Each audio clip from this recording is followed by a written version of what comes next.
Beaucoup de gens se disent sionistes ou antisionistes, surtout antisionistes, sans savoir de quoi on parle en réalité, et parfois on parle de réalités politiques qui sont différentes.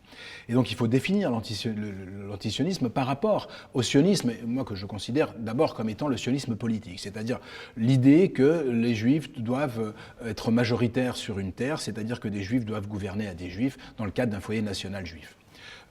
Dès lors, une fois qu'on a défini cela comme ça, l'antisionisme devient la négation du droit à l'autodétermination du peuple juif, c'est-à-dire à l'existence d'un foyer national juif où les juifs sont majoritaires. Et j'insiste sur le fait que les juifs sont majoritaires, comme les Français sont majoritaires en France.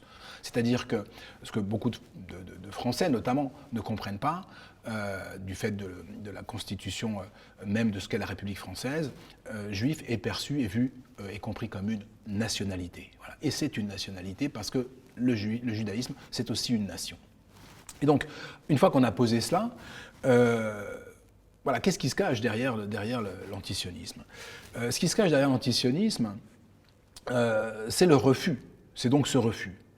Ce refus du droit à l'existence d'un État où les Juifs sont majoritaires et où les Juifs gouvernent à des Juifs. Et donc la question en fait qui se pose, c'est s'agit-il d'antisémitisme ou pas ? Voilà. Et c'est ça la vraie question. Alors, d'abord, on peut se dire de quel droit va-t-on remettre en cause le droit à l'existence d'un État ? Mais aujourd'hui, pourquoi on remet en cause le droit à l'existence de cet État ? Parce qu'on a changé de paradigme.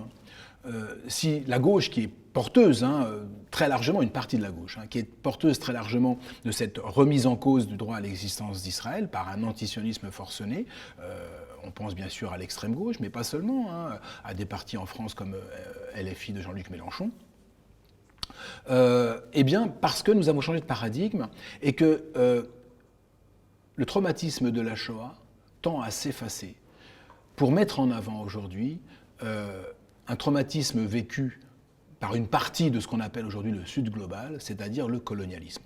Et avec le colonialisme sont mis en avant le racisme, la discrimination, la domination de l'Occident, la blanchité, etc. Et donc Israël, les Israéliens se retrouvent aujourd'hui dans cette catégorie, c'est-à-dire ce ne sont plus les victimes ou les descendants des victimes d'un génocide, ce sont les tenants d'un colonialisme occidental et blanc.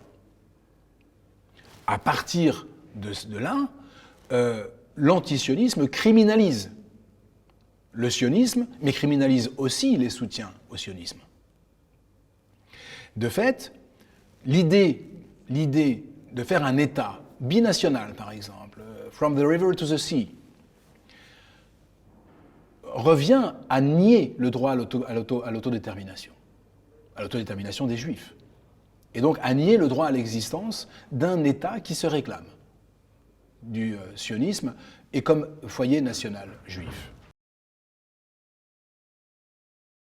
Le déni de l'antisémitisme dans nos démocraties, c'est la difficulté à voir le réel tel qu'il est. C'est-à-dire que vous avez plusieurs choses. La première, c'est de ne pas vouloir voir qu'il y a dans des franges de la population un antisémitisme virulent.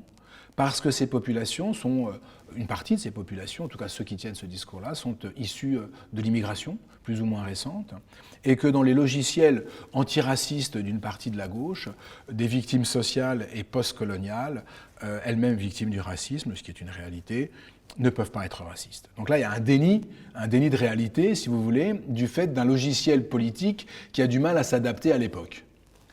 Et puis après, vous avez un déni de l'antisémitisme du fait de circonvolutions utilisées par les uns et les autres dans le maniement du langage. C'est un coup de génie, c'est-à-dire qu'on peut avoir des paroles antisémites sans dire le mot juif et en utilisant le mot sioniste. Et donc, effectivement, beaucoup le font. Ça s'est passé à Sciences Po à Paris, il y a une sioniste dans la salle. Imaginez qu'on ait dit il y a une juive dans la salle, là c'était l'antisémitisme caractérisé. Mais une sioniste dans la salle, ça change tout. Ça change tout. On peut le dire, voilà. On peut le dire parce qu'on le dit au nom du bien, au nom de la démocratie, au nom du progrès, si vous voulez. Voilà. On est dans le camp du progrès. Et donc on vilipende les juifs, on origène les juifs au nom du progrès.